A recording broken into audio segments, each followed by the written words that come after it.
decades, technology has become a more constant presence in everyday life. It has affected every aspect of society, from politics to family life. This raises the question of the effect of technology on child development. In 2013, 79% of children ages 3 to 17 had a computer at home.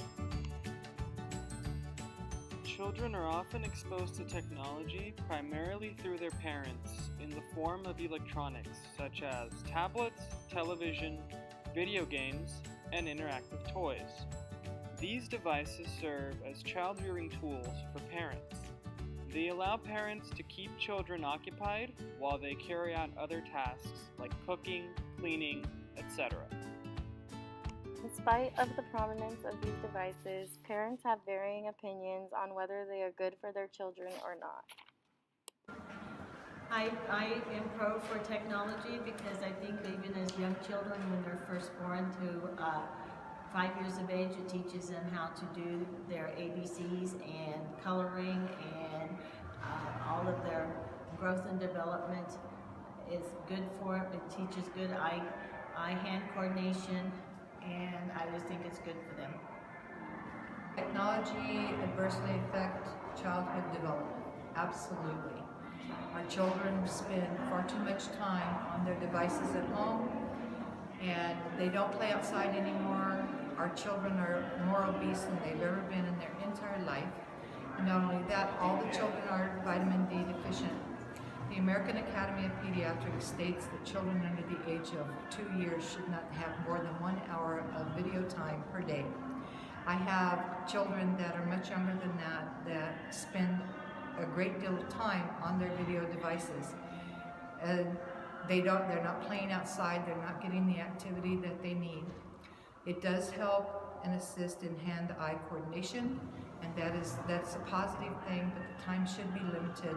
And parents also need to put away their phones and interact with their children, play games with them, take them to the parks, talk to them, read books to them, spend time with them, because that does adversely affect their child development.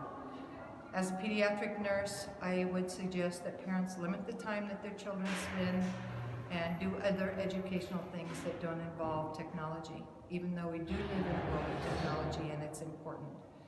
And that's the way I feel about it. Thank you and goodbye.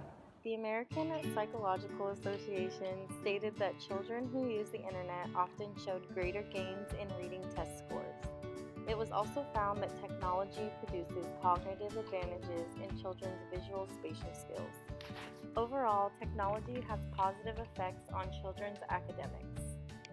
In studies that looked at the more negative effects of technology, it was found by the California State University of Dominguez Hills that more media use, more video gaming, and more online time predicted an increase in both attention and behavioral problems in children ages 9 to 12. They also found that increased television exposure is associated with attention span problems in children ages 7. Although technology is only one factor, it is strongly associated with attention problems in children. As interviewee number 2 stated, today children spend excessive amount of time watching TV or playing with their devices. Instead of going outside and being active, they are forming unhealthy habits that may last a lifetime. Technology on developing children has caused an increase of physical, psychological, and behavioral disorders. According to American Academy of Pediatrics, children and adolescents should spend no more than 2 hours of screen time per day. APP estimates that children and adolescents spend an average of 7 hours watching TV, using the internet, or playing video games, which takes time away not only from exercise, but from family time and homework as well.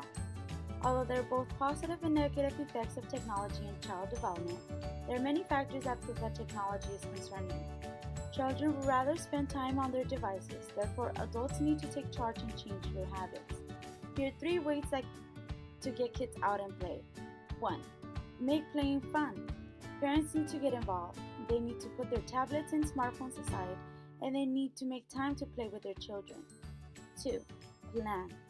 Plan play dates or any other activity that would allow children activity time rather than technology time. 3. Make them choose their activity. Children will most likely enjoy their activity if they're doing something that they like. Change is in our hands. Let's bring back the childhood that we know and love from decades ago and let these kids enjoy the best of what we know.